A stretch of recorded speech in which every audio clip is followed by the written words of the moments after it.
Attention! Welcome to the Film Mages Podcast, where the popcorn is our ammunition, the couch is our foxhole, and the cinema is a place of worship. Now let me see your war face. Ah! And that is liftoff on Apollo 11 rocket heading up to the moon. Wow. Look at that. Look at that. Look, I mean, that does feel appropriate. Yeah, with my haircut. With your fucking space race haircut. Yeah. Yeah. Hello, everyone. Welcome to the Film Majors. I'm Zach. I'm Mick. I'm Alexis. Hey! That's Alexis. Alexis is ripping mad vapes That's over Alexis. there. That's Alexis. That's Alexis. Yeah. I'm like That's Alexis, trying yeah. to emotionally reconvene after seeing the Wailing. I feel wrung out. Did you watch it and right left before to we dry. recorded? Is that what you did? Yeah. You watched it this morning? Sweet. So you're the freshest on this. You are so fresh. looking funky fresh. I'm so my fresh. friend. Actually, I don't feel God. fresh at all. I feel You're not feeling fresh. I feel stomped But you're on. looking fresh. Oh, Oh, what a way actually- to start the day. I'm feeling about as fresh as I felt in days because I actually got some sleep last night. I got some sleep too, but I'm just not feeling fresh. I haven't felt fresh in years. Yeah, no, you're think curdled. I I would describe you as curdled. I need Is some that why acupuncture or it- something. Is that why it seems like your guys' shower is never used? No, it's because we actually clean ours. Oh. I can't believe the fucking slander being thrown at me. I know. I showered right before this. I was in there mere minutes ago. Yeah, that's the The kettle calling the pot black over The here. aspersions Sweat boy Alexis? Boy sweat Boy Alexis, sweat not Alexis. sweat boy Alexis. I don't know, sweat boy Alexis. Excuse you. Seems pretty appropriate. You know, Excuse if you're you. gonna fucking rag on me, you gotta get my name right. You gotta You get got the it. moniker I gotta right. get the moniker It's right. important for branding. That's true. That's true. Oh boy. So I have a very, very important announcement. What's your important announcement? Well, it's in the form of a question. Well, what's your question? Well, what's going on?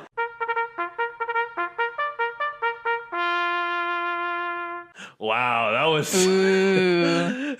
There we are. We're in it.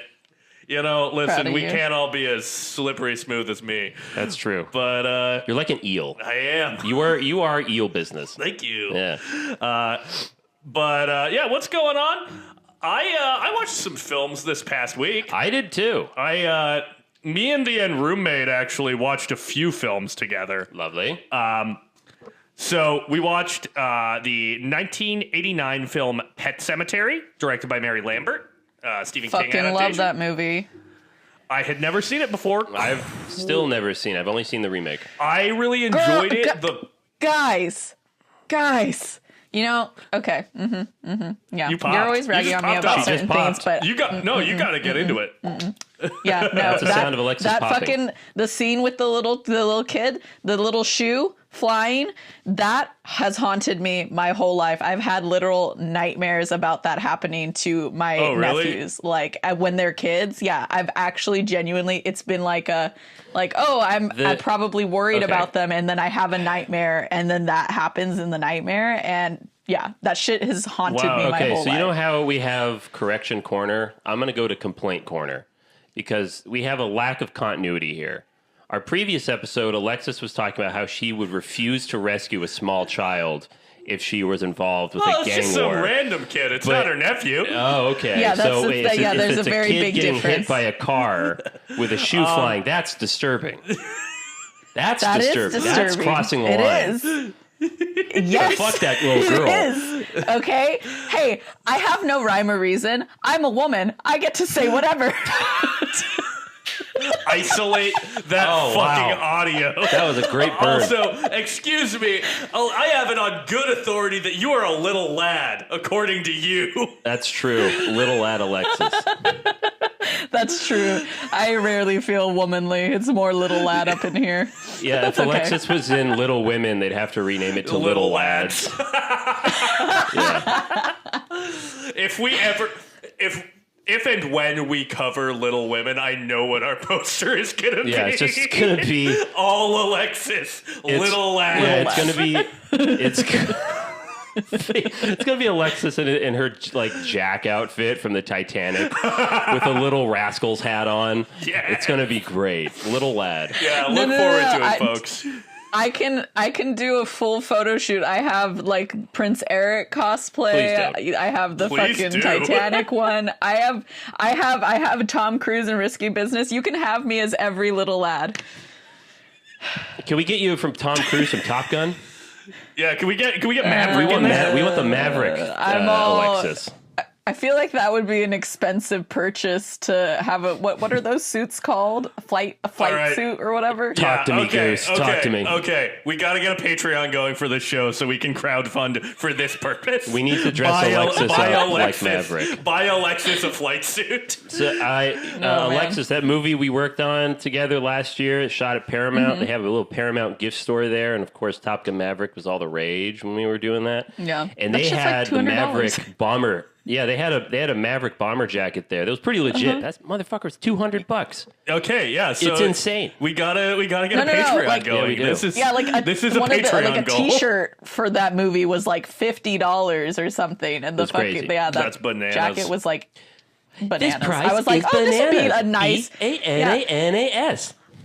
I looked at this jacket and I was like, this would be a great present for my dad. And then I saw the price and I was like, I don't love him that much.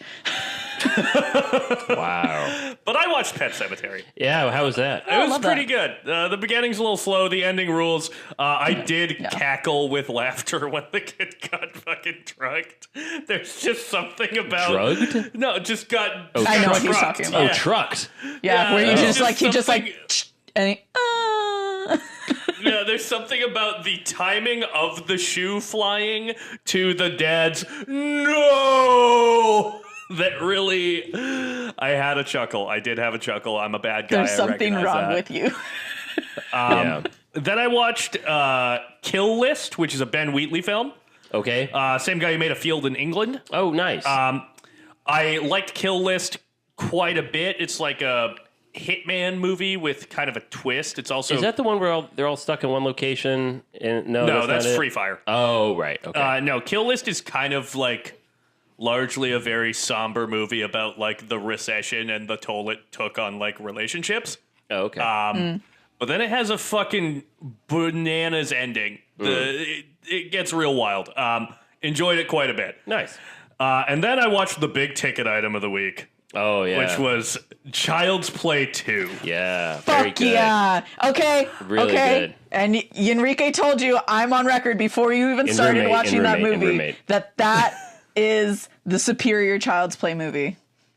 I said that first before you watched I haven't seen it all the way yet. I just walked in on you guys watching it, and oh man, what a vibe! Yeah. It is such an immaculate vibe. So I have grown to like Child's Play more than when I first saw it, but I still don't love it. It's not in my upper echelon of Let's be clear. He means the movies Child's Play. Continue. I'm just trying to save you. yeah. I'm on your side. Okay. I never feel like you're on my side. I am an ally. That's not how I think When the of you. cops come, I will make up an alibi for you. Don't you worry. What do you mean by that? Stop it. Child's Play 2, I enjoyed more than the original. It's very funny. Honestly, the kid who plays Andy, Alex Vincent, really Yeah. good performance. 'Cause, He's like, great. Yeah, it's kind of like in the second one, like an Ellen Ripley type role that he's put in. Yeah. Where he's like, I know this evil and no one else believes me and I've got to take care of this myself. Yeah. Because everyone else thinks I'm crazy, but I'm not fucking crazy. Child's which is- Play 2. This time it's war. Yes. Nice. But like, yeah, it's like that's a lot to put on the shoulders of like, probably like a 10-year-old kid. Yeah. And Especially with that haircut. My God. yeah, it's a rough haircut. That's a rough haircut. But he's really good in it, and obviously Brad Dourif just fucking We love Brad screen Dourif. legend.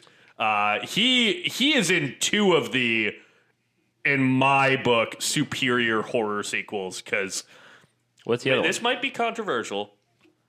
I do not like The Exorcist that much. Oh. Yeah. That's fine. That's You read something That's even more seven. controversial. I still haven't even seen it. Okay, great. I recognize its importance as a movie, but Right. I never find it very entertaining. The Exorcist 3, That's right. He's on in the the other third hand, one. The Right. Exorcist 3 fucking bangs. That movie's so wow. good.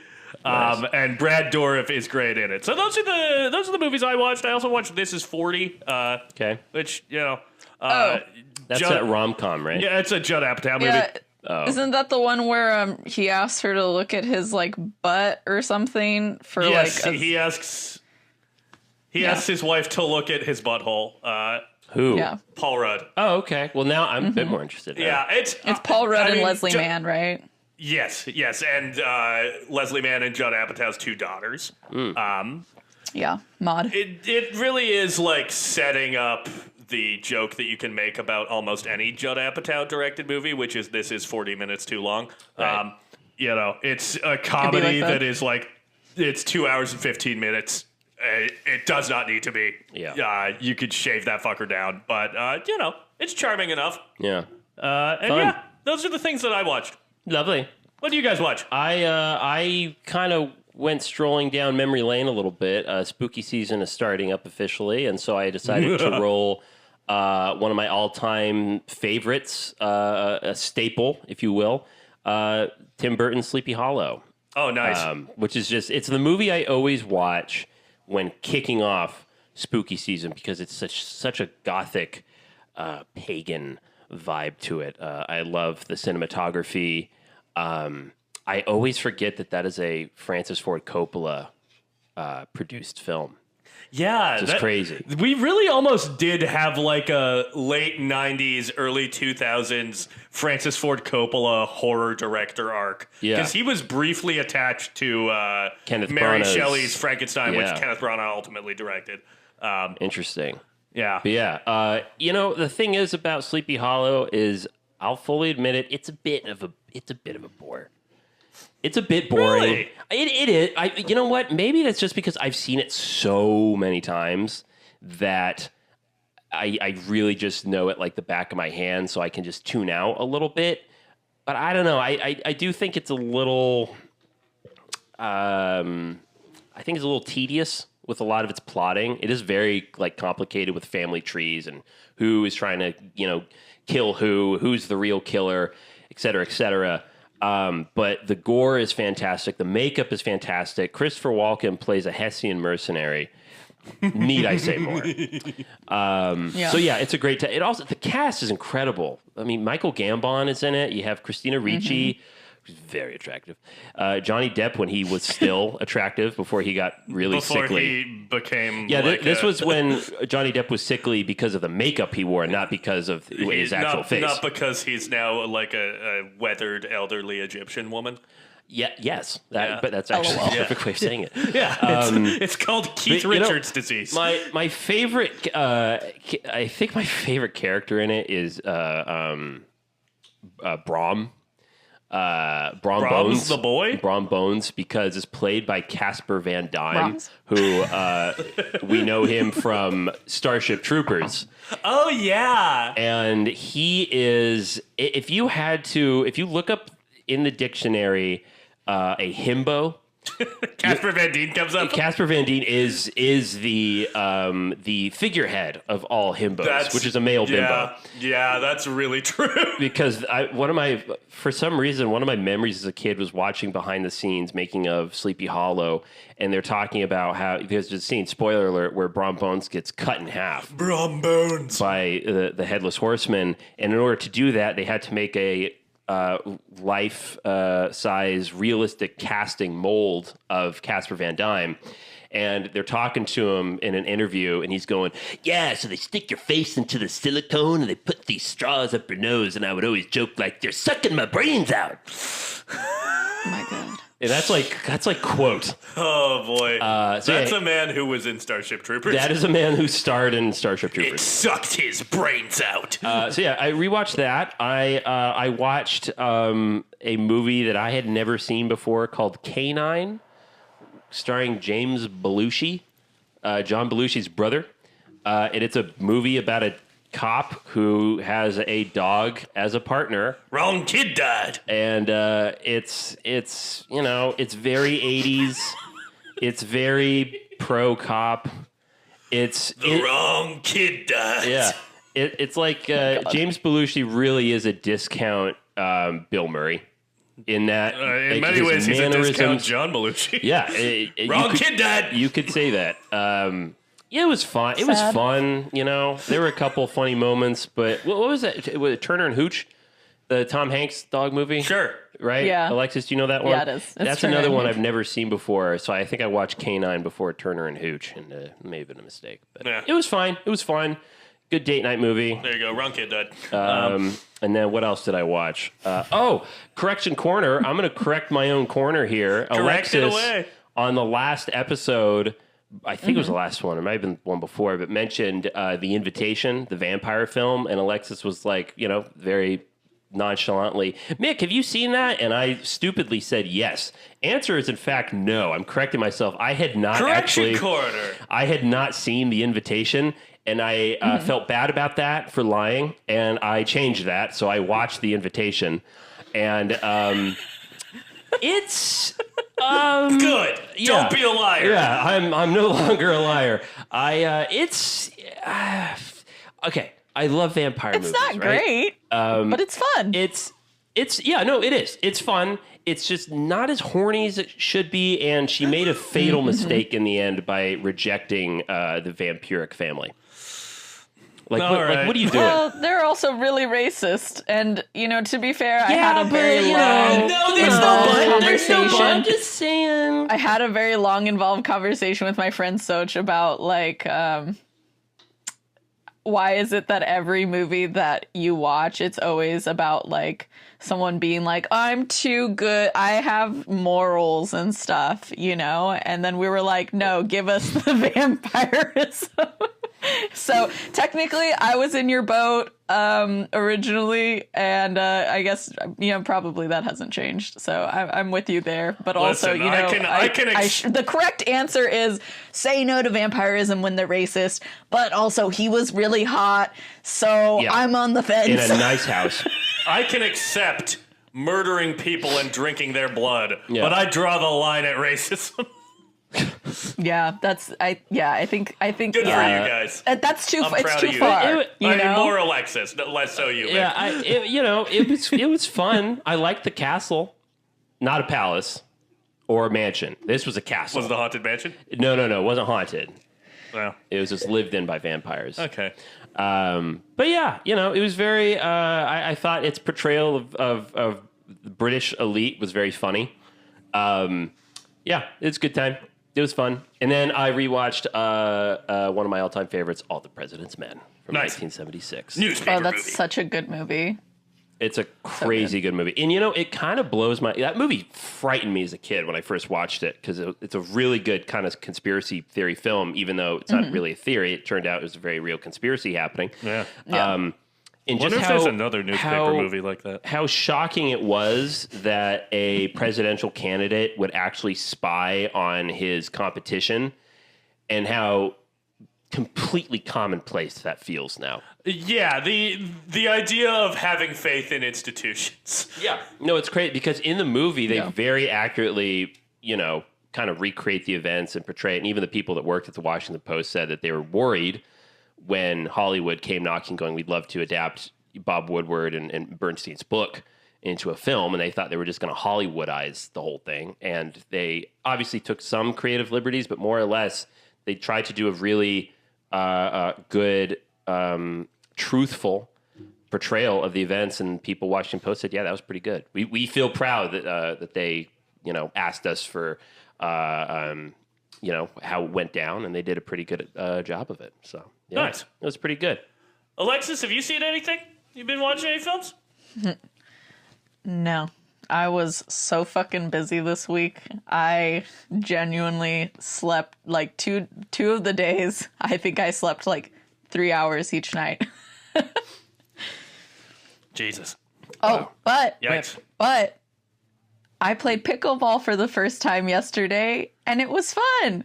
I'm actually really good at pickleball. Congratulations, grandfather. Wow. I'm just a little lad. I'm sorry, you are a little lad. Hey, I'm going to play pickleball, my boy. I'm going to whip through wiffle ball that. Oh my god. Also, I guess strike update. There's talks going on between the WGA and the AMPTP right now. We'll see where that goes. Fingers crossed. You know, by the time this episode is out, we'll know more. Yeah, that's right. Pay the fucking writers. That's Do true. it. Actually, we're recording this on Sunday, and they're hoping Yeah, so to make an announcement you know, today. you in the future listening to this episode will know more than us. So Yeah. you know, It's crazy how show business works like that, isn't it? yeah, How that's, we are literally right now communicating to the future. yeah. Hey, how's it going? Wow. Yeah, Zach, stop picking that thing. It's getting worse. Da da da da da da. All right, stop it. I think we could probably finish up, right? What? Do we have anything else for this segment? I just want to know: do we have flying cars yet? Yeah, all right. Let's get out. Have we cured cancer? Let's get out of what's Hippity going hop on. out.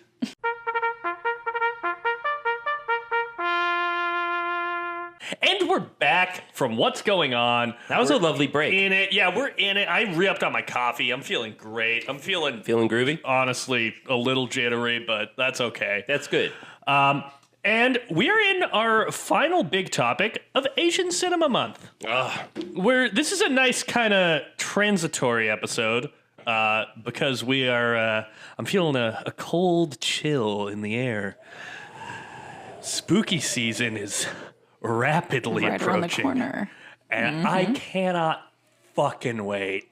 I'm so excited. It's the Great Pumpkin, Charlie Brown. It sure is. And for our final big topic of the month, Mick, lay it on us.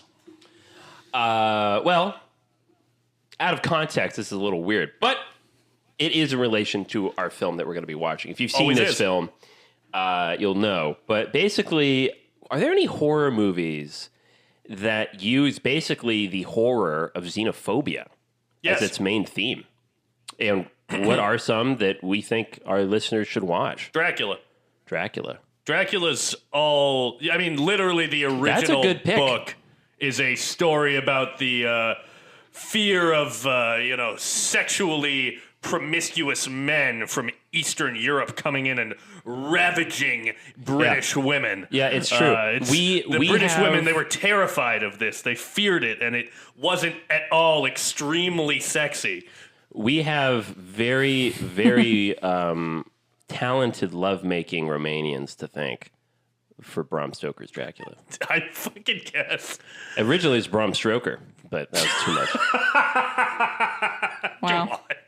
I hate that I find that really All right, funny. well, that's it for me, folks. I really like that. I gotta go, but I'm giving you 10 out of 10 for you. right. We're booking Mick at the Apollo. He'll be doing an hour. He'll come up on stage and be like Bram Stoker, more like Bram Stroker, and the crowd goes wild. Woo! Yeah, it will be Wow. that joke and then 59 minutes of continued applause. Yes, that's how it goes in my head. That's how I see that happening. That's how you picture that, and there's no way it won't happen Nope, like that. not at all. But yeah, Dracula. That's That's my a good pick. Thank That's, you. That's a really, really. That's a good pick. Yeah, thank you. All right. How about you pick it? How about you fucking go for one? Okay. Okay. Well, first of all, we have to talk about arguably the best, Jordan Peele's Get Out. I mean, that's a really good one. About xenophobia? Yeah, it's a bit. It's fucking. They're racist. But xenophobia is fear of people from another country, or Well, hatred you know, of it's people from close another enough. country. It's close No, they're Americans. Are you serious? They're all Americans. That doesn't count at all. Maybe all my F. picks. F for you, I'm beginning to failing realize great. all of my picks are not going to count because really they're just about racism. Jesus Christ, you pitched this. Am I Yeah, going to be you the only chose this person? after I told you I wanted the other one. You were so confident. Okay, I got one. I have one. George Romero's 1968 No, Night of the Living Dead. no, failing grade again. Well, no, he was black. black, and they shot him because he's Failing black. grade again. That's racism again. I don't like racism. Good. I don't either. I find it frightening. That's not what we're talking about, though. Okay. Let's be Mick- real, though. What? If Mick gets to choose those, then because I does can't it. figure out what just to did. fucking come up with, I get to choose Avatar. Avatar? Not a horror movie. That's not a horror movie. Is, I guess, more xenophobia, kinda. I mean, I think Alexis makes a good point. I had a much better answer for the other topic. Okay, I had Okay, a then whole what is it? spiel. What is it? Oh, what is it? Go fuck for you. it. You didn't want to hear my topic. How about, okay, this is a horror film that I haven't seen, but how would the host play into this? Doesn't the U.S. government getting into some fucked shit in Korea play a part in the host? I don't know. Have you not seen the host? I haven't seen the host. Motherfucker, either. has anybody seen the host? Because I started No. watching the host one time and I was so tired. God damn it. No. God damn you. No. God damn you, Mick. God, you fucked Wait, us okay. on this. Here's my question, though. What I were gave your you picks both for this the other topic a topic, day though? ago. You know what? Okay, let's pitch the other topic here. We'll do two big topics on this. Hey, because can I someone, just be- someone shit in the fucking bed here. Hey, before you attack me, I didn't pitch this to you guys right before we recorded. I said this yesterday afternoon. And I had you Well, don't I was have busy anything. playing I do. pickleball, They're wrong, guys. but I have them. Hey, at least I bring something to the table. Yeah, and it's not right. Hey, this is entertainment right now. We're This entertaining is the like masses.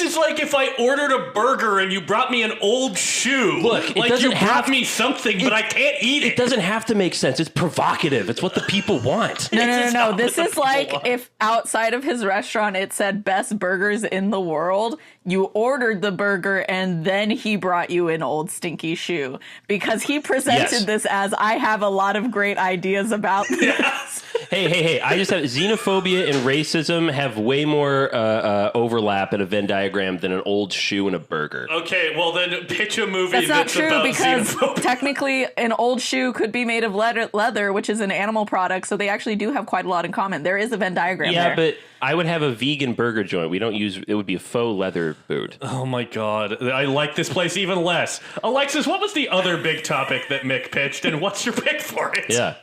Hey, I'm full of good ideas. God, the wheels are coming off. I'm full of good ideas.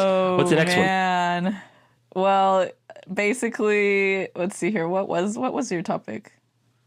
It was like creepiest child Oh performances. yeah, No, most it wasn't. unsettling It was most child actor unsettling. performances.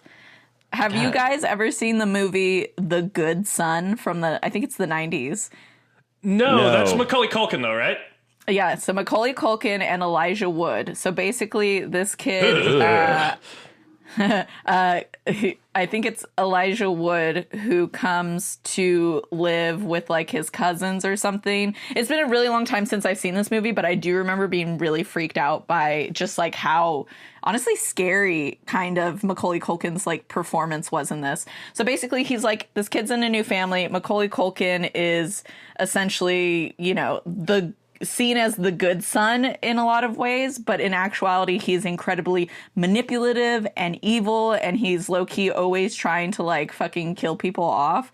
And he was just, I don't know, he was very convincing, very good. Honestly, kind of frightening. I mean, like, I was a kid when I watched this, so maybe that's why it was like extra scary, but I would definitely rewatch it because I've still heard really good things about it. Nice. Okay, nice. Good pick. That was a great pick.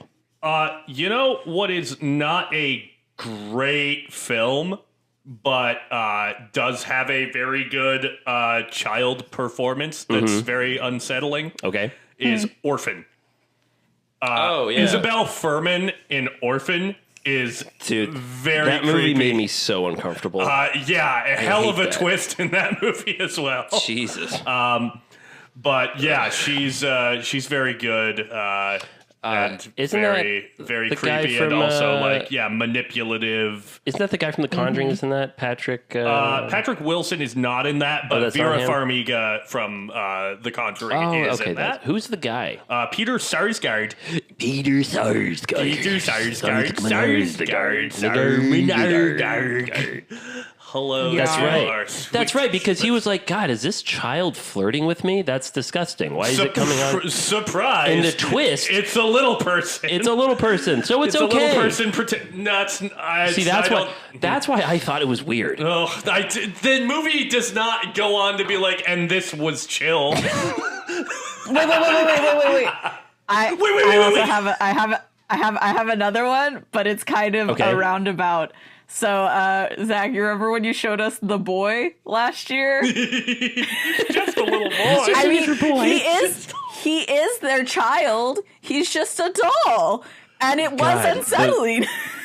The boy apologist continues. Brahms did nothing wrong. He's in your walls. He's in your walls. He's in your walls. I love Brahms. I fucking love The Boy. He is a sickly, pale boy. Do you know right up how many people in the last 3 months that I've been like, have you ever seen The Boy? It actually has a great twist. Give it a chance. Wow. Yes. Jesus. There are dozens of us. Dozens. Okay, here, I have one. No. What's yours? This has nothing to do with the topics, but Bone Tomahawk. What? That's a movie that is just racist. That is a racist film. That's great. not commenting on it. Yeah, again, it's just a racist Mick, does that movie. have to do with xenophobia? Kind of. Not really. Well, a fear of Native Americans. Fear of another culture. Okay. Yeah. All right. Yeah. You know what? That counts. I'll give you Bone Tomahawk. Bone Tomahawk Just is to a shut you up. beautiful Western horror film that's really uncomfortable because it's just straight up like, okay, so what if these people that the white folks refer to as savages actually were? Yeah. And that's the whole premise. And hey, I love Kurt Russell, but Jesus Christ. I kept waiting for the movie to actually make a point, and it never did. S. Craig Zoller is a filmmaker who I find his movies very entertaining, and I think he is a fucking fascist. No, he's very fascist. Because he also did that Brawl in Cell Block 99, which is also a very entertaining movie, but it's also like, what if an abortion doctor was evil? And I'm like, I don't know about that, man. Yeah. I don't know about all of what you're throwing down here. Well, so why are we talking about xenophobic children? Oh, we've really fucking blown it on this one. But this is the last time I listen to you. Oh, it won't be. It won't be. Yeah. We're talking about horror movies that trade in xenophobia and creepy children because we are talking about The Wailing. That's right. Which is a 2016 Korean horror movie directed by Hong-jin. And I've got a bone to pick with you. There is no whaling in this movie at all. I kept waiting for a ship. They weren't going after any whales. This was not a boat movie that I was promised. So you didn't see the post-credit scene where... there's a post-credit scene? There's a post-credit scene where you see our main character, our main cop, spoilers, lying dead in his home, and then you just hear, I just wanted to make sure I did one thing right. Pan over. Brendan Fraser. Cut to black. The whale will return. Nice. You didn't see that? I did not. They're making a sequel and he's the lead. That's great. I'm so done with you guys. Okay, so the whaling that has I'm zero whaling in it. All right, I'm ahead out. Alexis has a bus to catch. She's got homework to do. Pick one. Pickleball to play. Yeah. But The Wailing is a movie, and here's the description of it. Villagers investigate a mysterious new stranger and the killings that arrive with him. There is a mass hysteria as loved ones are taken and killed. Fucking our past 3 movies, whoever wrote the description has not taken the time to see them. No. But what did we've all seen this film before. This is a revisit for all of us. And let's start with Alexis, since she's got to go play pickleball. Yeah, exactly. Okay, so funnily enough, as I was watching this movie, I was like, damn, because it's been 5 years since I've seen the movie. And then I was like, I do distinctly remember that the first time I saw this, I was in bed, just kicking it with my sister when we threw on this movie. And I now know for sure that I did fall asleep for a large chunk of the middle of this movie because I was all, damn, I don't remember that.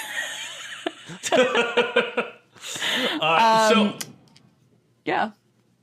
I had a kind of similar experiences. I watched this with past and future guest Sang, who I'm going to cut some thoughts of his into cool. the end of this episode. He really wanted Hell to yeah. be here, but he couldn't make it. But I watched this with Sang, and he was like, oh, yeah, I love The Wailing. And then, like, about 30 minutes in, he was like, I've never seen this movie before in my life. Yeah, he's thinking of the boat movie. So I got to introduce Sang to a Korean movie. Wow. Hell yeah. And he really enjoyed it. And Nice. yeah, we'll get some thoughts from him at some point. But Mick, what do you think of this movie? First time I watched it, it really freaked me out. This is my third viewing.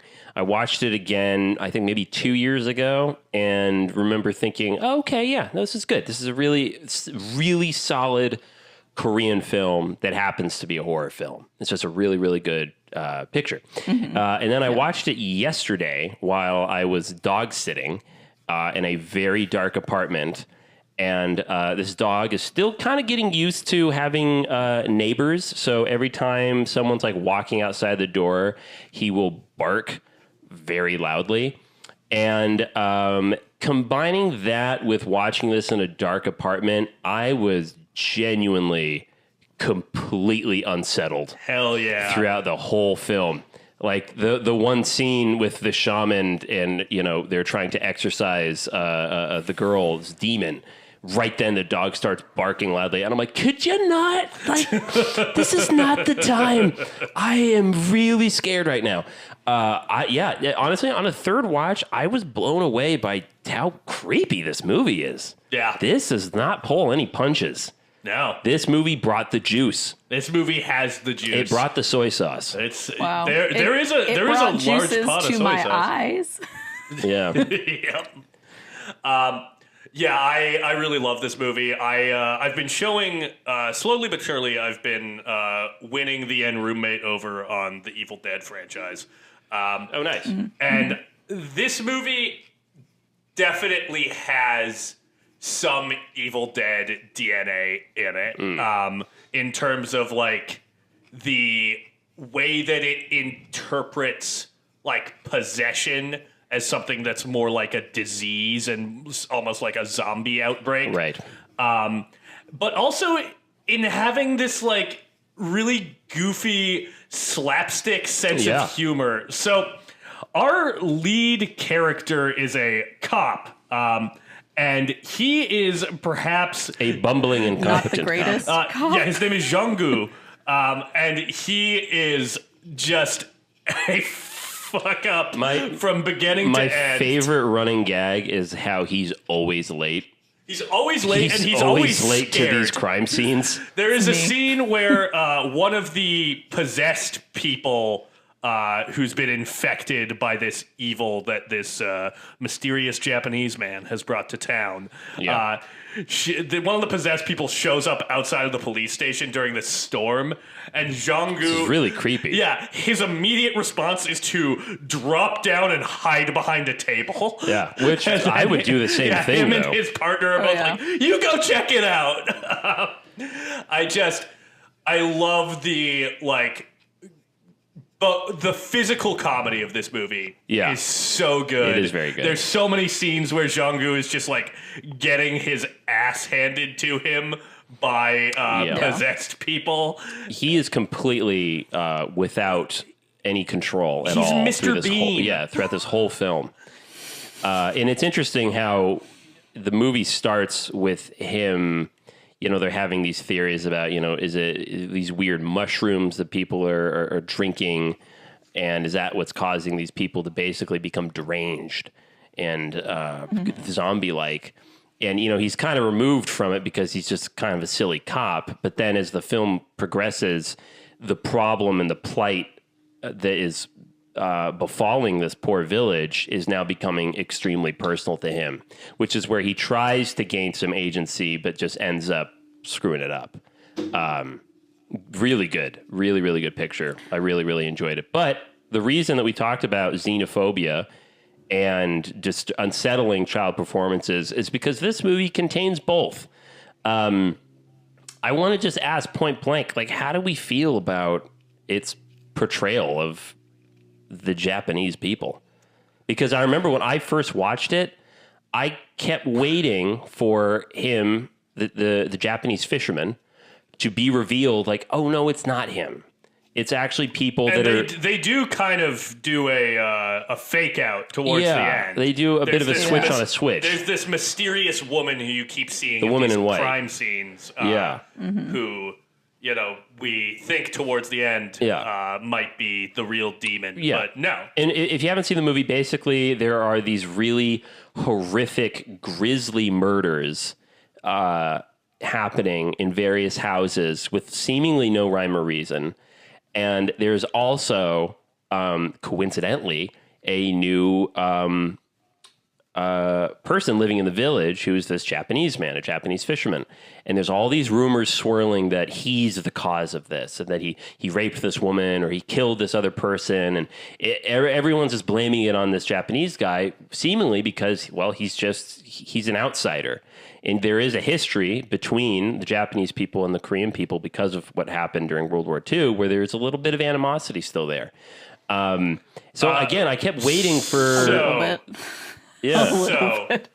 it goes. I've been doing a little bit of reading about this. Yeah, the animosity between Korea and Japan goes back much further than World War II. Imperial Japan invaded Korea multiple times, including one time in the late 1800s, where these like Japanese Ronin just showed up and fucking murdered, like diced to pieces, the Emperor and Empress of Korea and fucking took over. Yikes. So there's some it goes way back. Lengthy historical bad blood. Yeah. I've sorry, go ahead. Seen Alexis. like a couple movies that are, like the history and perspective of the comfort women in Korea during World War II. Yeah. And, and I've also I've done some research and read like a memoir and stuff. And it's pretty fucking atrocious, Yeah. So it's I think contextually, I understand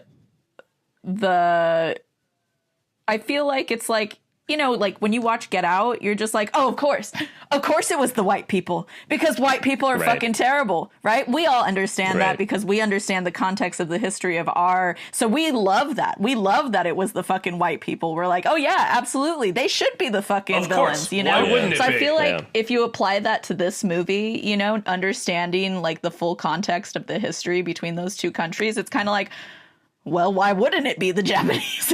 Literally. Like, I'm not saying that like xenophobia is like okay, but like is ever justified. I absolutely understand why the Japanese person is the villain and why that would be a very powerful villain to have in the movie. It's like we don't expect. It's just it's a representation of what you think evil is, in some ways. Yeah. Yeah, we don't expect the Brits to come out looking good in RRR. Right. Because, they fucking colonized India and committed horrible atrocities. And, I think it's kind of the same here. Like, Japan, it is, but Japan, you got to take your lumps here. The difference, though, is within this film, it's talked about how, it's the Japanese guy. It's a Japanese guy. But there are some kind of counter... perspectives that exist within the film of like, no, like he's just a guy. He's not a ghost. Yeah. You're pinning all of this just on this one man because, you don't know him, you don't understand him. And then also the many times that it is so devilish the way he does this, which if you watch the end of the movie, you see why, but he's like, I'll answer all sort of questions that you have for me, but you've already decided in your head that I'm guilty. No words that I will tell you will ever believe. And the way he acts it, the actor who plays the Japanese fisherman, is so good. Where you really do, and again, this is my third time watching it. He's apparently a pretty big actor in Korea. Believe it, because when he says that, you really do think, I think this guy's just being victimized. Especially when they entertain the idea that he's actually a shaman that's trying to prevent the woman in white, who's the real demon, and you never really get concrete answers. You get kind of a concrete answer with the Japanese fisherman in the end when you go to the cave, but you still never really find out about the woman in white, and that's kind of on purpose. Where you really never get a full image of what's actually happening, which was very much by design of the director. Because I read that he did this film as kind of a self-help therapy for himself, because in real life, he had lost a bunch of loved ones and friends, and like within like the same month or couple of months, and some of them were natural causes and others weren't. Jesus. And so he was trying to grapple with that of how on earth do you find meaning or purpose or faith when multiple people that you love die tragically in different various ways. You begin thinking like, is this connected? And if it isn't, how is this possible? And that's when he turned to Christianity and turned to religion, which is why religion plays such a big part in this film. I'm a sick little freak. I have so much fun with this movie. It's such a fucking blast. It really is. The last scene of this movie where our Young Isam, the deacon, he goes down to this cave and finds the Japanese man who earlier they had thrown off of a cliff, and he was presumed dead. But he finds him, and he's... Death cannot touch him. Asking him if he's a demon. That's so fucking cool. Oh, my God. And he is like, touch me if you doubt me. I get such chills where he's like, if you're honest, you show your true form, that you're not the devil, I will walk out. And he laughs and goes, what makes you think I'd let you leave? Yeah, so you see them in this cave together, and this Japanese guy takes out his camera, because earlier you see this series of photos of like everyone... Horrific pictures. Yeah, everyone who has died so far in the village all over his house. And he's got this camera out, and he starts taking pictures of the deacon, and then we cut away. And when we cut back, his hands are all gnarled and have claws on them, and then we just get a look at him, and he is the devil. He is the devil. And it rocks so hard.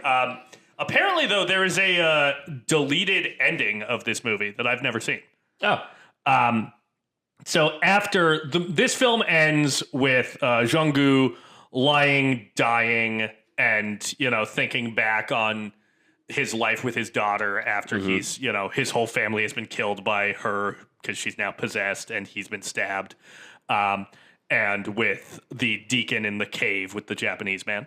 But apparently right after all that, in the deleted ending, we see the Japanese man sitting on a bench by the road, and he sees a family on the other side of the road and tries to get a kid to come over to him by offering her candy.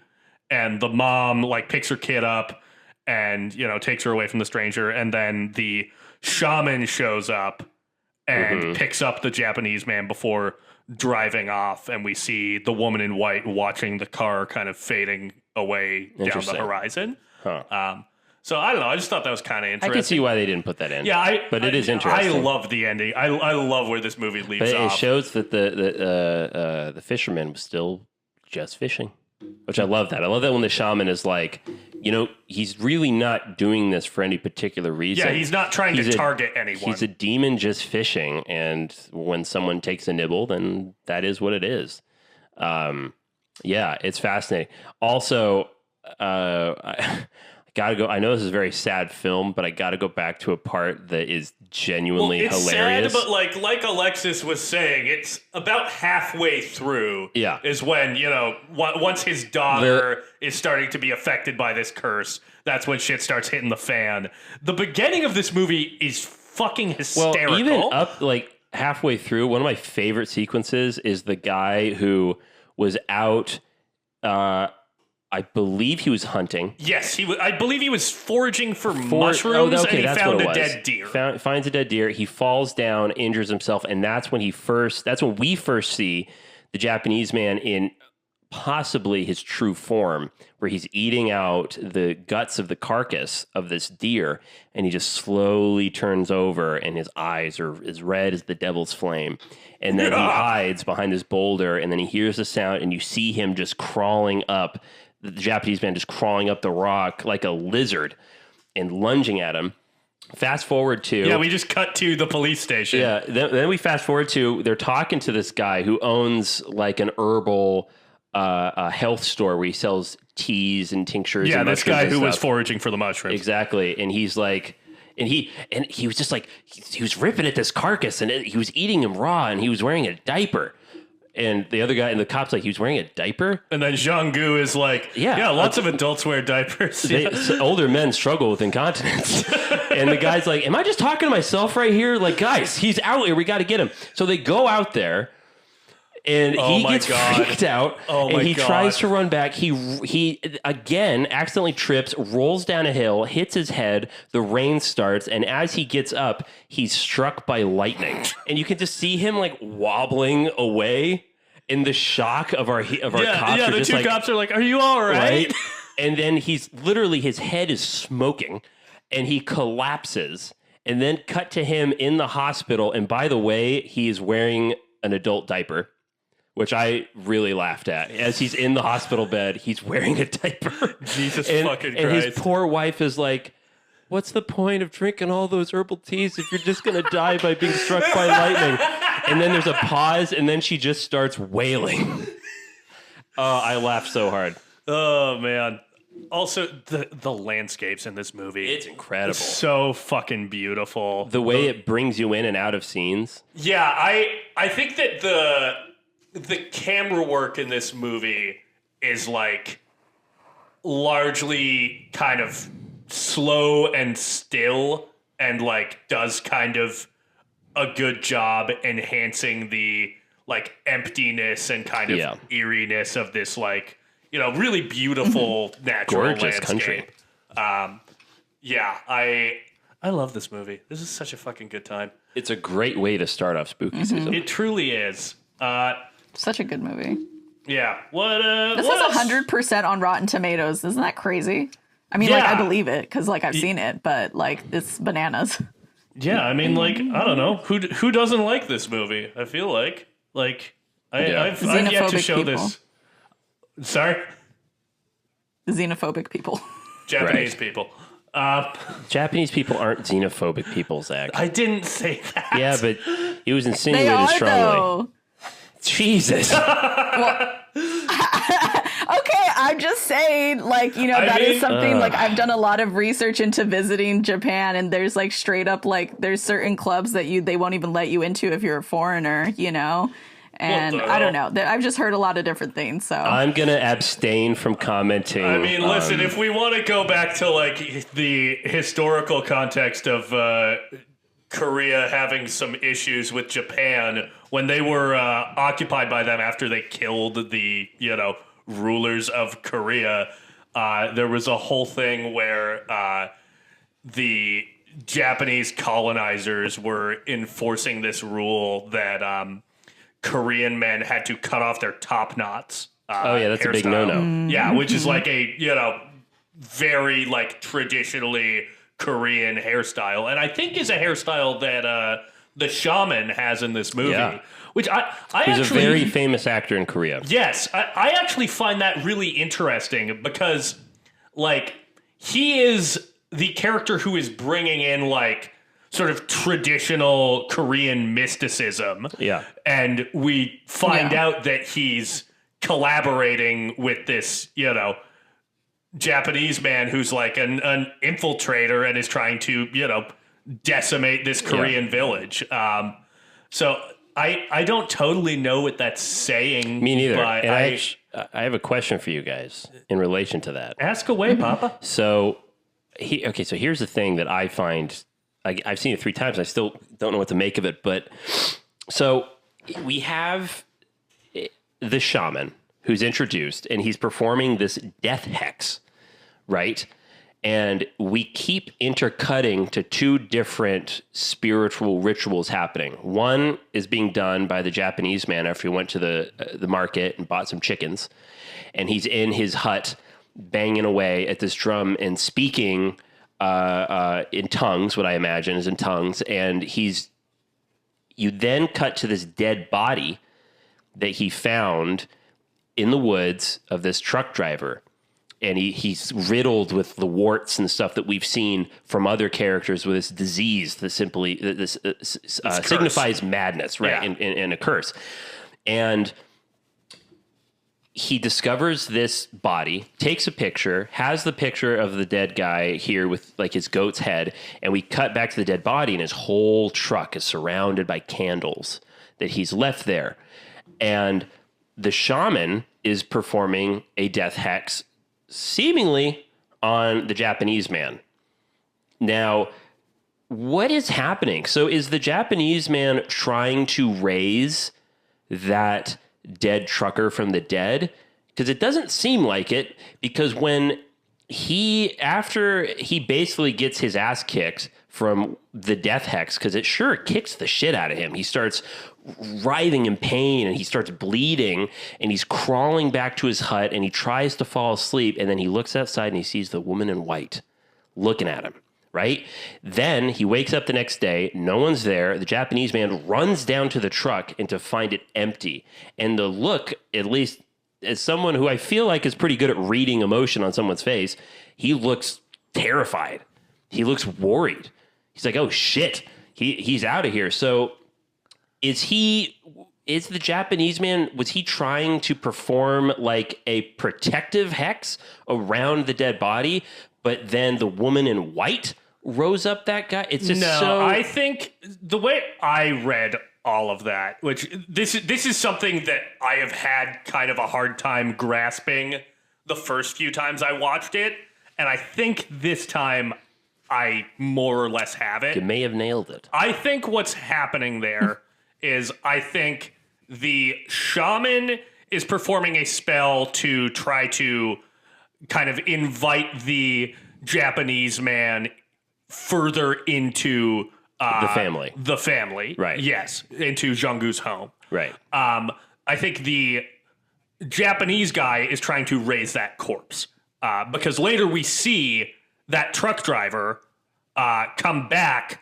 and attack Right. He Jung-goo, takes a rake to the head. and the deacon and everyone when they're trying to essentially kill the Japanese man. They're a lynching party.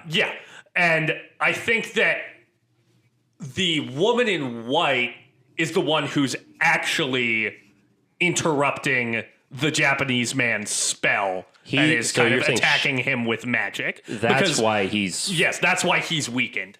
And the movie wants to set us up as thinking that the death hex is affecting him. Right. Because, of intercutting, how we, right. assume the power that's of working. Montage. But that's what's really happening, because towards the end of the movie, when she shows up again, Jung-goo has left his home and he's about to return to it, and the woman in white stops him and says, if you go back to your home right now, your whole family's going to die. Yeah. The demon is still alive. I've set a trap for him. All you need to do is not break this protective circle and go back to your house until you hear the third crowing of this rooster. Right. Which obviously he fails to do. His whole family dies.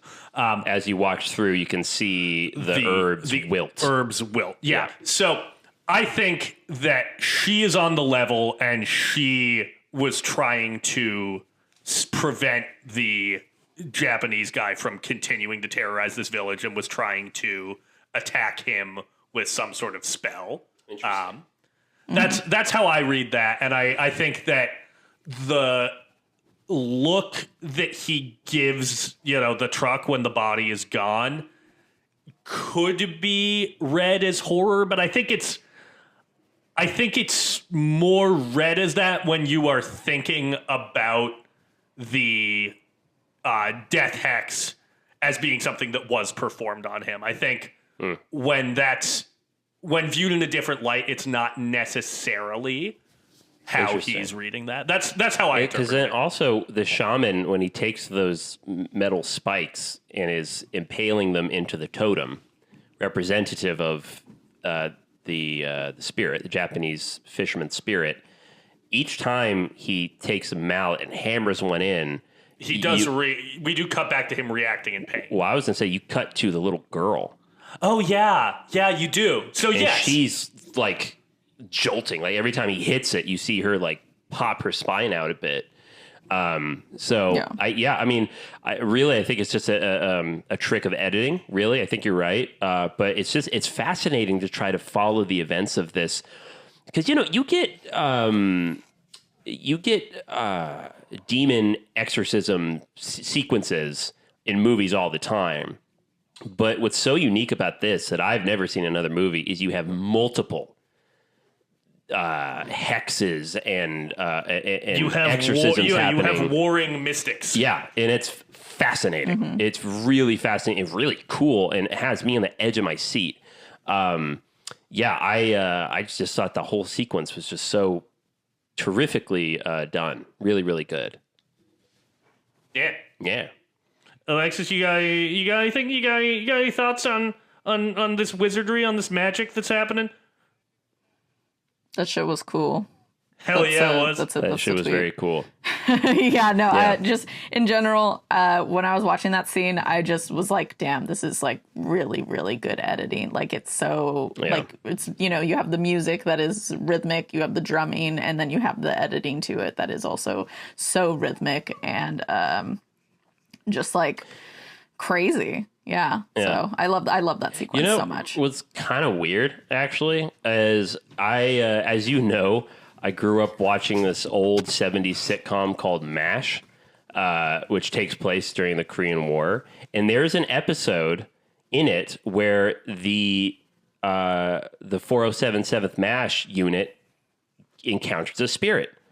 There's all this bad luck happening, and then suddenly there's a totem there. And in the episode, a shaman shows up and performs this ritual with banging drums and bells and has this very flamboyant, multicolored robe. The shaman's fit goes fucking crazy. And I always thought, because it's like a 1970s American sitcom, like, okay, this is their portrayal of Korean culture. I hope it's accurate and they're not butchering it. But then you watch The Wailing, and I'm like, holy fuck, okay, so that legit is how they do it. Mm-hmm. And it's just so cool.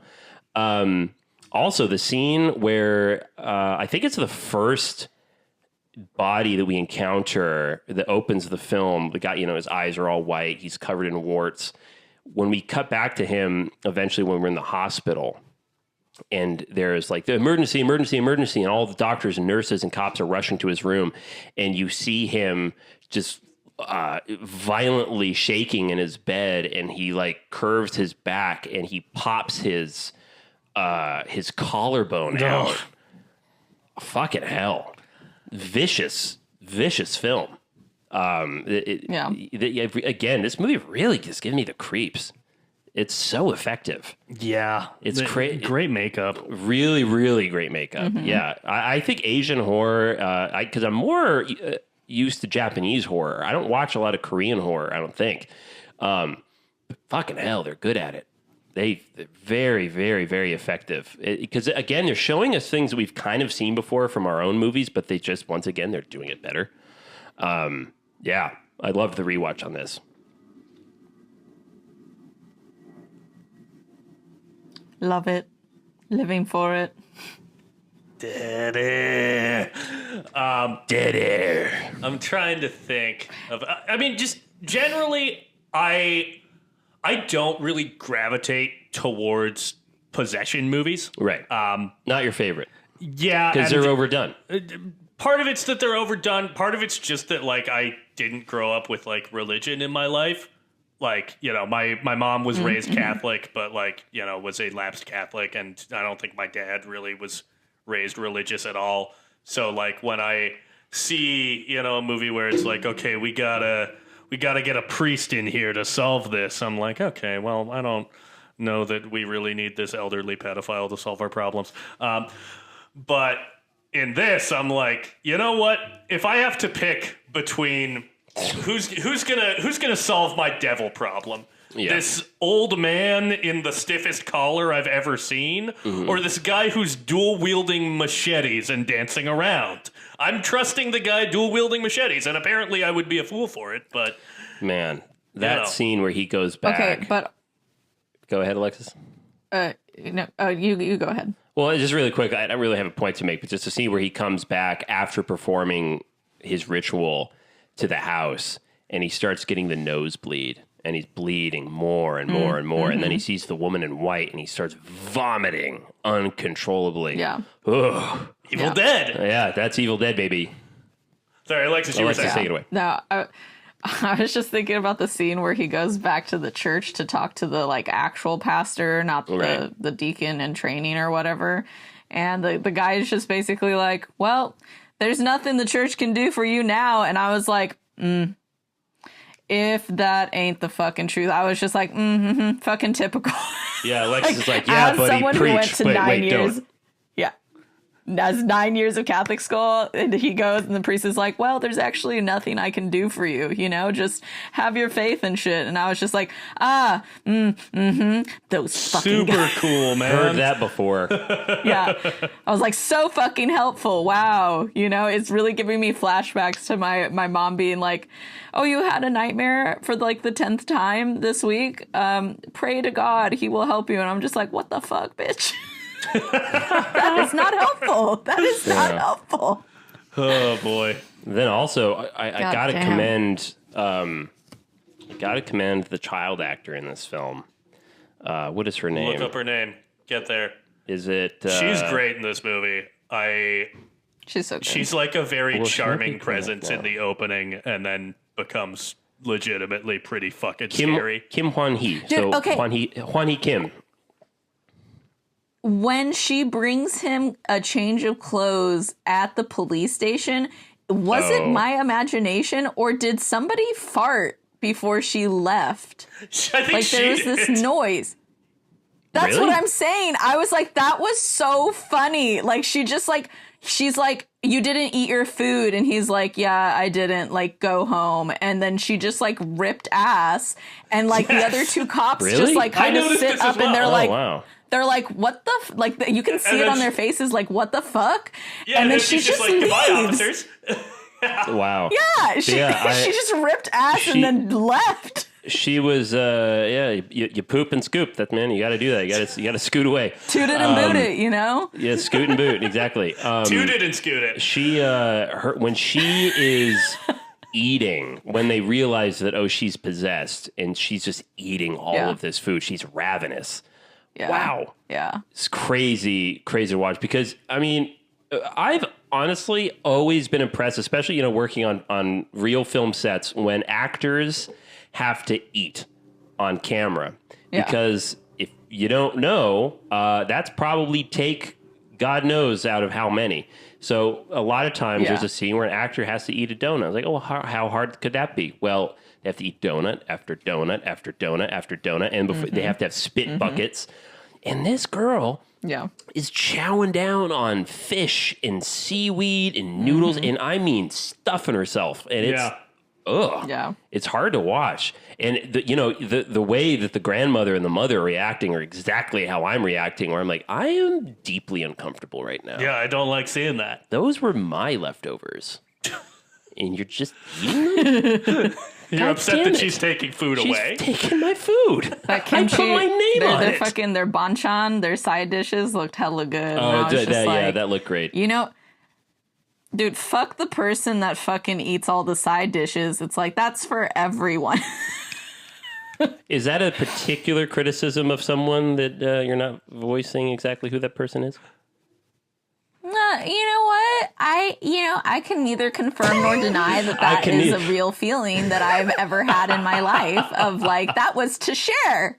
No, that's fine. Yeah, I'm glad you enjoyed that. I would have too. Yeah. Don't look at me. Hey, she's not talking about me. She's not talking about me. That seems like something you do. I wouldn't know. Hey, I don't fuck with the banchan, man. I eat Korean food as it is meant to be eaten. I don't put it in my stew.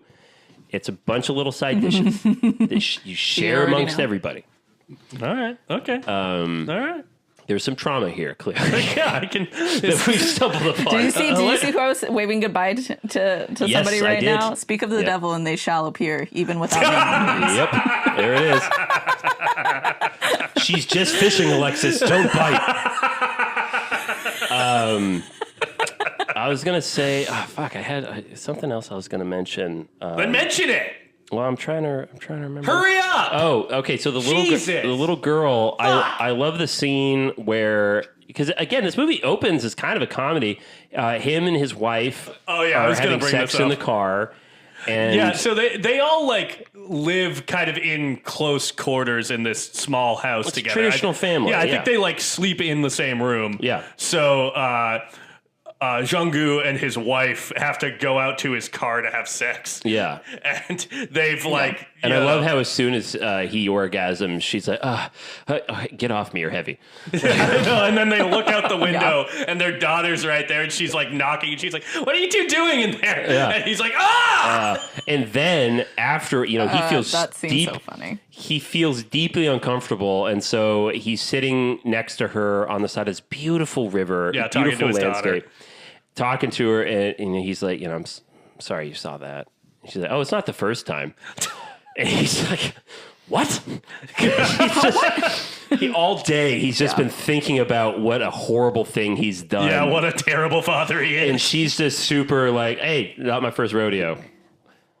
Bro, honestly, the whole exchange in the back seat, like right after they like finish, where he says something, he's like, I can't keep doing this, And then she's like, the old women told me that men can still get it up at age 70, and he's like, well, shit, girl, like you got to start buying me some fucking herbal supplements or something, then. and that's when the daughter appears. That whole exchange is just so funny. It's really well done. Yeah, there is such immense warmth to this film, which it needs. Obviously those because moments. then it just takes you down the fucking river. Into those the moments, depths of hell. we cherish those, and clearly they're a loving family, which just makes what happens all the more tragic. It's literally like going whitewater rafting, and you're just like, wow, this isn't so bad. You're like going down the river, you're like, oh, this is actually kind of this is beautiful. I'm loving the scenery and everything. And then just all of a sudden you start hitting the goosh, goosh, goosh, Yeah, goosh, and exactly. you're It's just like- what the fuck? It's like going to a burger joint with like the world's best burger, and they just give you a boot. Motherfucker. God damn it. And that's a called a setup callback, and baby. a payoff. Callback, baby. That's a That's callback, cinema. baby. That's cinema in real Jesus time. fucking Christ. All right. Do we have anything else on the Wailing? No. I've got nothing. No, yeah. Great. Awesome. Well, I loved it. I love how organized we were on this one. I had fun. Check this movie out. It's so good. There's no excuse not to watch it because it's on damn near it's every on streaming everything. service. Yeah. And let's be a little more prepared for our next episode. Hey, because, I was completely fingers, prepared. Fingers crossed, we're gonna have guests. I picked the topic. I didn't adhere to it, but I picked to it. You sure did. Okay, You that's right. did pick a topic. Well, a few orders of business before I tell you what's going to happen at the beginning of spooky season. Well, first we have to listen to Sang. Yeah, let's throw to Sang Yeah. and hear his thoughts. And here we go. Hi, guys. This is Sang, and thank you for having me, even in this remote form. I was really excited to go into about The Wailing, which I saw with Zach. And really 2 hours and a half approximate runtime. And it goes by fairly quickly. It gets a little slow in the middle, especially after the first plot twist is revealed. And before the second, I feel it gets a little slower. But all in all, I think the ending was worth getting to.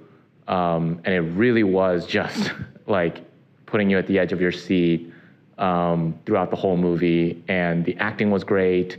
The prop, the location, everything was just phenomenal.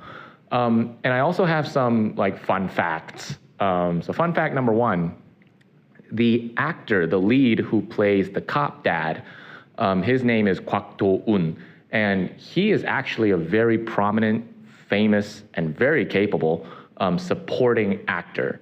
And this actually caused a problem with one of the invested distribution companies, namely 20th Century Fox.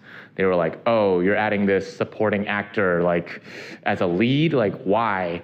But Hong-jin, who is the director Na, was very insistent on having Kwak Do-un as the lead. And so even after later, Kwak Do-un found out that he was going to be the lead, he was also pretty much in doubt. He was like, are you sure?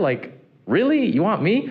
And I'm pretty sure it's not because he thinks of himself as any lesser of an actor or that he wasn't capable, but because he knows how the industry works and he knows the risks that probably director Na is taking by doing this, by making this decision. But anyways, he killed it. And in that related topic, Kwak Do-un actually went down to the location a month prior to the shooting so that he could live the rural life, get the language down, because also the Korean they use in this movie is very, very dialect heavy. It's a very specific dialect, a southeastern province in Korea. And yeah, Kwak Do-un went down to that location a month before and stayed there until the shoot ended.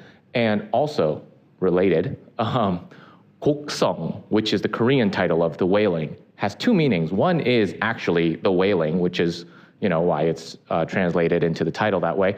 But also it is the location by name of that village, of that rural village. It's in the southeastern province of Korea, and it's a very far off rural village community. And that's also the title of the movie, which is I think it's very interesting.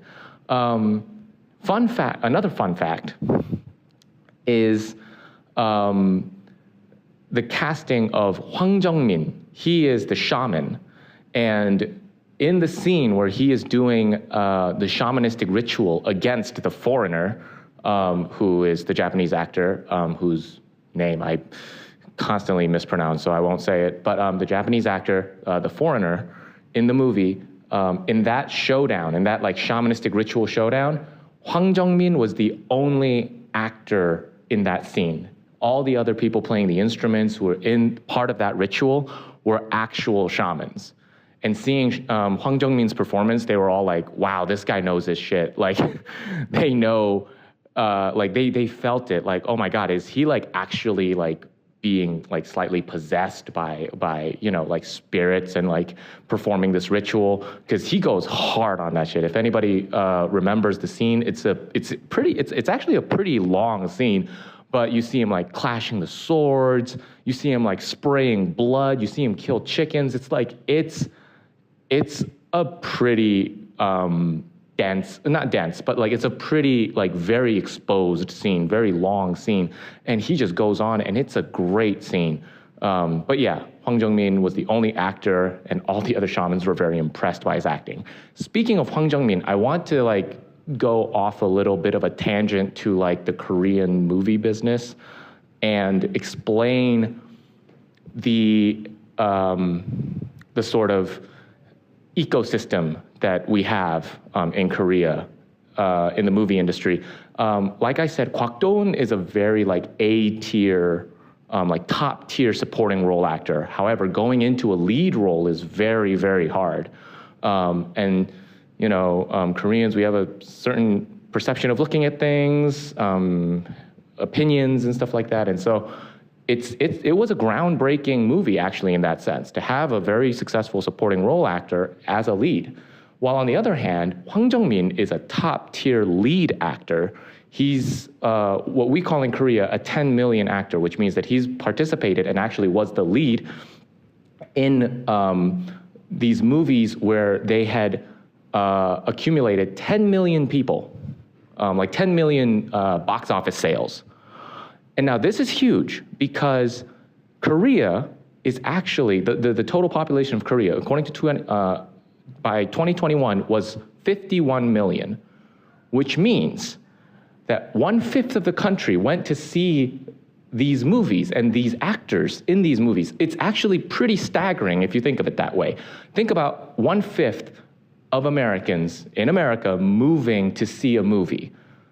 Like, that's the top box office movies that we know, like, for instance, like Avatar or Star Wars and stuff like that. Like, those would be the kind of movies. But anyways, these like top tier lead role actors are called 10 million actors because they're able to bring in that very like lucrative box office sale just by being in a movie, which is crazy.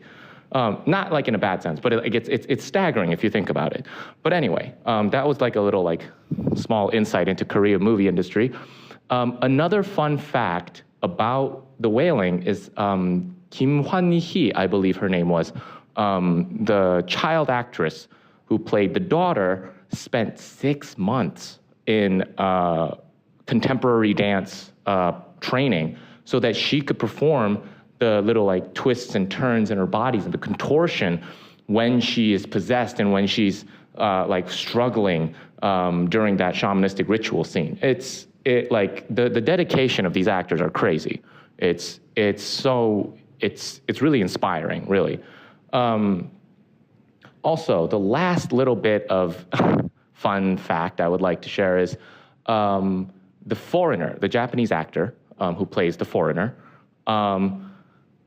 When there's a scene where he eats a deer, and it looks very real. It looks like he's actually eating from like a fresh deer, a freshly killed deer. But actually, what he was eating was what you would call a meat sashimi.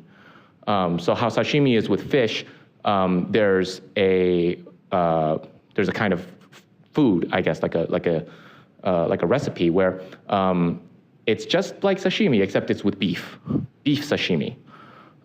And this Japanese actor, he really likes beef sashimi, but because he had to eat so many beef sashimis for like all the deer killing scenes, like he even got like a little sick and tired of eating beef sashimis after that. So those are some fun facts about The Wailing. And yeah, my opinion on The Wailing is that it's a great movie.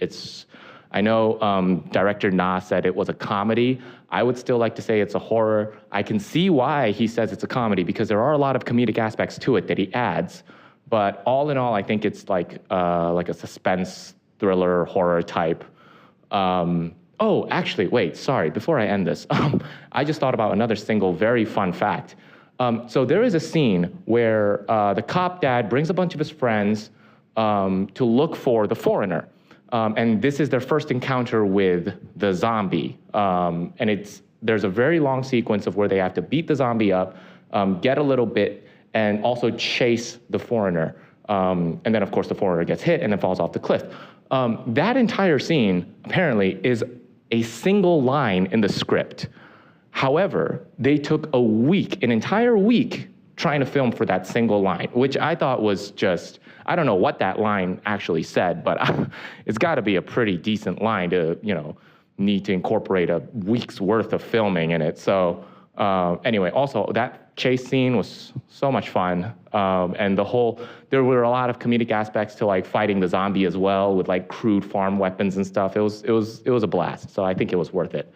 Anyways, that's really all I have to say now. And again, thank you, Zach, Mick, and Alexa for having me on board this time again. And yeah, I hope you guys enjoyed it. Thanks. That was great, Sang. I could not agree more. You're a genius. Yeah. I love you. I love you, Sang. You're my favorite. Except for Simon and Jake. How about Edwin? And Edwin. Let's be real. How about Megan? And Edwin. And Megan. Oh yeah, and Megan. Drew, Damn, you can go I fuck really love yourself. all of our guests. Drew, That's so Drew, unfair. Drew, you can go to hell. God damn it, Drew. He doesn't even listen to this show. But the second thing that I'm going to throw to Okay. is the list for Zach's Halloween Spooktacular. Yay! These will be all of the movies that I am recommending. I'm recommending one movie a day for all of October, so I'm going to read the list off now.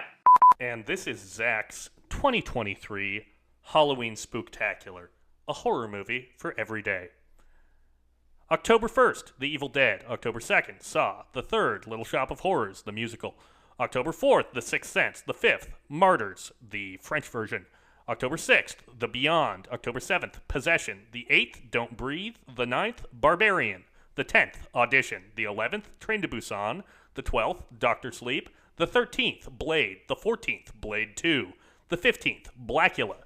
The 16th, Invasion of the Body Snatchers, 1978. The 17th, The Brood. The 18th, Prince of Darkness. The 19th, Child's Play. The 20th, The Blair Witch Project. The 21st, Dagon. The 22nd, Zombie or Zombie Flesh Eaters or Zombie 2. The 23rd, I Know What You Did Last Summer. The 24th, The Howling. The 25th, Nope. The 26th, Apostle. The 27th, The Blob, 1988. The 28th, Frankenstein, the original. The 29th, Coraline. The 30th, Christine. And on October 31st, Halloween, we will be watching The Guest. Please follow along if you would like to. The list will also be posted on all of our social media, and I will be posting the movie for every single day on our Instagram, Film Majors Pod. All right, back to the show. God, Zach, that sounds great. You did the whole list. I'm so excited Jesus for those. Christ. Wow. But next week, we will be doing a double feature. Ooh. And we will be discussing two films directed by Mr. Tobe Hooper. Oh, I love Tobe Hooper. One is The Texas Chainsaw Massacre from 1974. That film stars Marilyn Burns, Gunnar Hansen, Edwin Neal, Terry McGinn, and a whole bunch of other folks. He also did a King's Speech. Jesus. What is his name? Tobe Hooper. No, it's not Or Tobe Hooper. is it Thomas Hooper? Tom Hooper. Oh, Tom Hooper. Fuck off. Cats. And the other film we will be discussing is The Texas Chainsaw Massacre Part 2. Ooh. Which is a 1986 film. Again, also directed by Tobe Hooper, not Tom Hooper. And it stars Bill Moseley, Bill Johnson, Jim Sydow, who's also in the first one, Dennis Hopper, and Carolyn Williams. Hell yeah. That's a hell yeah, brother. Bill. Bill Nye, the science guy. And if you are looking to find The Texas Chainsaw Massacre, it is on a whole bunch of streaming services. It's on Amazon Prime, Peacock, Tubi, Pluto TV.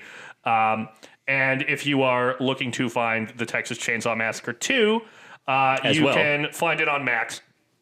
Oh, okay, great. Talk to Max. Talk to Max. He has it. He's got it. He's got a Blu-ray. I'm really excited. I haven't seen either of these, so Really? Get ready for a treat. Oh, wow. Yeah. Finally going Texas Chainsaw Massacre. I've seen a bunch of the remakes, but I've never seen the originals. Oh, okay. You are in for a treat. I haven't seen any of the remakes. I own the remake and I haven't seen it, so maybe I'll watch it. And that's the one that Michael Bay produced, right? Yes. Okay. Yes. And also, I hope you enjoyed the latest episode of the Purgecast, which came out on Monday. Oh, hell yeah. Mick was our special guest. Oh, I had so much fun. He had a blast. It was a really good time. Aw. And yeah, if you want to find us, the Film Majors, on social media, you can find us at Film Majors Pod on Instagram, Threads, now Blue Sky if you got an invite code, and Like TikTok. the studio? Like the animation house? No. They were bought out by Disney. All right.